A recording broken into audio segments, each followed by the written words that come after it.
Vous voyez, la tradition occidentale souffre d'un préjugé selon lequel ce que l'homme peut inventer et faire de pire dans son existence découlerait directement de son égocentrisme. Mais le mal s'est révélé au cours de notre XXe siècle plus radical que tout ce qu'on avait osé prévoir jusque-là. Et nous savons aujourd'hui que le mal le plus grand, ou le mal radical, n'a rien à voir avec un comportement immoral et infâme, restant humainement compréhensible tel que l'égocentrisme. Il a à voir avec le fait de rendre l'être humain inutile. Ne considérer une personne humaine que comme inutile, voire superflue.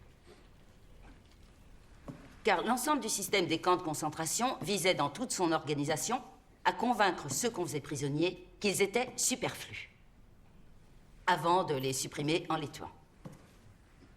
Dans les camps de concentration, les gens devaient apprendre que le châtiment n'avait aucun lien avec la moindre faute et pouvait être totalement gratuit. Que l'exploitation pouvait n'être d'aucun profit pour qui que ce soit, et aussi que le travail n'avait aucun besoin d'être rentable. Le camp de concentration est un endroit où chaque acte et chaque émotion est par principe dénué de sens. Ou, pour le dire autrement, dans cet endroit, on crée du non-sens.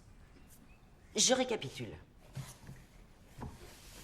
S'il est avéré qu'au tout dernier stade du totalitarisme, un mal absolu apparaît dans la société, absolu parce qu'il ne saurait être imputé à des motivations humaines, alors il est également avéré que sans lui, je veux dire sans le totalitarisme, nous n'aurions en aucun cas connu la nature radicale du mal.